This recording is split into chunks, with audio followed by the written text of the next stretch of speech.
From Thornhill. Just a few days after the Leader of the Opposition introduced a common-sense plan to axe the GST on new home sales, even the Housing Minister's own advisors were raving about the proposal. Right. Economist Dr. Mike Moffat said, quote, "It's a bold, bold plan," and he calls himself, quote, "a big fan of the idea." He and other Canadians know that housing has become out of reach and the government has doubled its cost in this country. So will the Housing Minister listen to his own advisors and implement our common sense tax cut so that Canadians can finally afford a home? What a great The Honourable Parliamentary Secretary to the Minister of Housing, Infrastructure and Communities. If the member is going to quote Mike Moffat, Mr. Speaker, she ought to include the entire quote. What he said was that if the Conservative proposal was to go ahead, they ought not to propose things like getting rid of the Housing Accelerator Fund. They ought not to also get rid of infrastructure programs that enable housing, Mr. Speaker.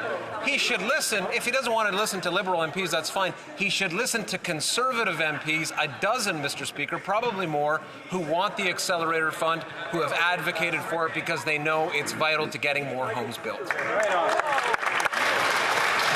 Honourable Member from Thornhill.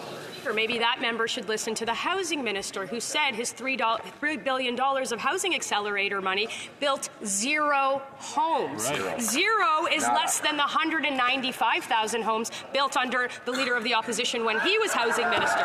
And now add this to the stellar record of a guy who broke our immigration system, who lost track of all of the people that he let in. While the Prime Minister is fighting his own caucus, he gave that minister a promotion. So when will the Housing Minister leave Fantasyland, join Conservatives in the real world, and axe the tax so we can build the homes? The Honourable Parliamentary Secretary to the Minister of Housing, Infrastructure and Communities. Years ago, Mr. Speaker, when I worked with the Leader of the Opposition on the Finance Committee, he told me something that might shock you. It's hard for him to make friends because of his personality.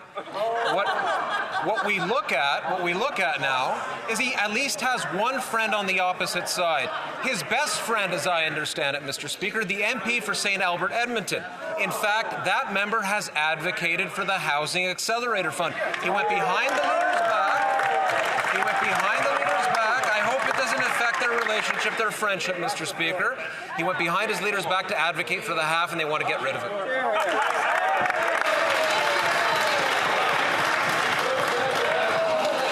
Order. Order.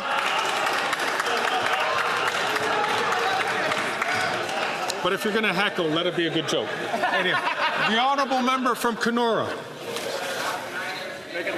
They're not worth the cost of housing, Mr. Speaker, and many young Canadians have given up completely on their dream of home ownership, and it is why common sense Conservatives will axe the federal sales tax on new homes. Mr. Speaker, for an $800,000 house, this tax cut would save the home buyer $40,000.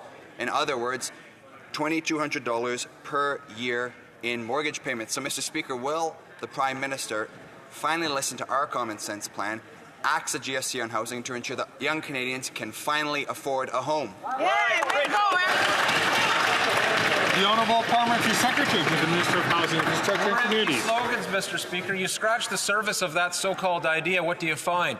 They would axe something that would get rid of the Housing Accelerator Fund, which is so crucial. What does it do? It provides funding for affordable housing to counter homelessness. It provides funding for zoning changes. It provides funding for housing-enabling infrastructure, for community centres, Mr. Speaker, even for vacant buildings in downtowns, Mr. Speaker, so they can be converted for housing. If he doesn't believe me, take the member for Central Okanagan who advocated for it, their former finance critic who unfortunately is on the back benches because he advocates for good programs.